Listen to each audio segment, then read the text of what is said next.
Studio 2 News, berita terkini.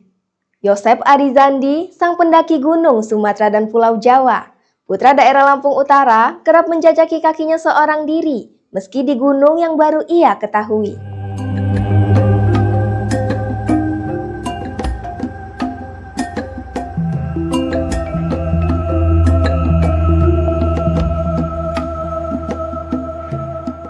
Bagi sebagian orang, gunung adalah tempat rekreasi untuk melepas penat. Namun, bagi seorang pemuda asal Lampung Utara, deretan puncak megah di Nusantara adalah ruang kelas terbesar tempat ia menguji batas kemanusiaannya. Yosep Arizandi memulai langkah kaki sejak usia 20 tahun. Karena rasa penasaran sederhana justru berubah menjadi candu positif yang membawanya menjelajahi rimba Sumatera hingga tanah Jawa.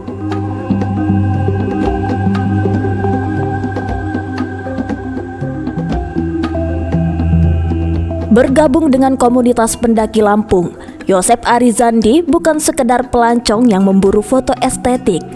Ia adalah seorang petualang sejati. Di kalangan rekan-rekannya, namanya kerap mengundang decak kagum karena keberaniannya yang tak biasa. Melakukan pendakian seorang diri di gunung-gunung yang bahkan belum pernah ia injak sebelumnya. Suatu tindakan yang menuntut kesiapan mental baja dan navigasi tingkat tinggi. Sifat pemberaninya diuji secara ekstrim saat ia memutuskan melakukan observasi jalur mandiri di Gunung Tangki Tebak, Kecamatan Tanjung Raja. Gunung setinggi 2115 mdpl yang akrab disapa Gunung Abung oleh warga lokal ini merupakan atap tertinggi kedua di Provinsi Lampung setelah Gunung Pesagi.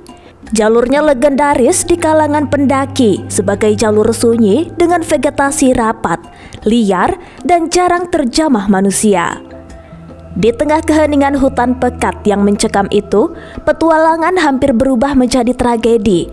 Saat sedang merintis jalan membelah rimbunnya hutan, di tengah pendakian gunung, kakinya terpeleset di lereng yang terjal. Dalam hitungan detik yang kacau, golok yang ia gunakan untuk membuka jalur terayun tak terkendali dan menyabet tangannya sendiri. Disinilah mental dan edukasi survival yang sesungguhnya berbicara. Jauh dari sinyal ponsel, tanpa tim penyelamat, dan terkunci di tengah hutan liar, panik adalah tiket menuju kematian. Dengan sisa rasa tenang yang luar biasa, Yosep Arizandi membalut lukanya sekedar untuk menahan pendarahan. Memanfaatkan seutas tali tenda dengan satu tangan yang terluka parah dan menahan rasa sakit yang mendera setiap pasukan oksigennya. Ia merayap turun perlahan menuruni lereng gunung. Perjuangan pulang yang didorong oleh satu tekad bertahan hidup. Darah segar mengucur deras di tengah hutan belantara yang sepi. Luka robek itu begitu dalam dan akhirnya membutuhkan 13 jahitan untuk menutupnya. Kisah dari Tangki Tebak tidak membuatnya jera, namun menjadikannya manusia yang lebih bijaksana.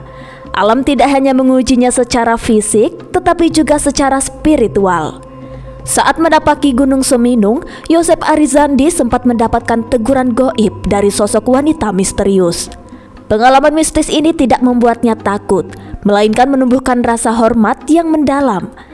Kejadian itu menjadi pengingat abadi baginya dan bagi seluruh pendaki bahwa manusia hanyalah tamu. Etika, kesopanan, dan penghormatan terhadap adat serta kearifan lokal adalah hukum tertinggi yang wajib dibawa di dalam tas keril. Trauma cedera hebat dan pekatnya cerita mistis terbukti gagal mematahkan semangatnya. Jiwa petualang sang putra daerah Lampung Utara ini justru semakin membara. Setelah menuntaskan rasa penasarannya di berbagai puncak Sumatera, Yosep Arizandi melintas selat, membawa nama Lampung ke tanah Jawa. Pada tahun 2025, lembaran sejarah terakhir dari petualangannya menjajaki gunung kembali diukirnya. Ia berhasil menapakkan kaki di puncak Gunung Ciremai, Jawa Barat, di mana gunung itu adalah gunung berapi kerucut tertinggi di Jawa Barat, dengan ketinggian mencapai 3078 mdpl. Berdiri di atap tertinggi tanah Pasundan yang terkenal dengan jalurnya yang menguras fisik, Pemuda yang dulunya hanya bermodal penasaran di usia 20 tahun kini telah bertransformasi menjadi seorang pendaki berpengalaman yang matang. Kisah perjalanan putra Lampung Utara ini adalah suatu refleksi mendalam bagi kita semua. Ia mengajarkan bahwa mendaki gunung bukan tentang seberapa banyak puncak yang berhasil kita injak atau seberapa gagah kita menaklukkan alam. Ini adalah cerita tentang bagaimana kita menjaga kelestarian alam yang asri, menghormati tanah yang kita pijak, dan yang terpenting, menaklukkan ego serta keterbatasan diri kita sendiri. Studio 2 News melaporkan.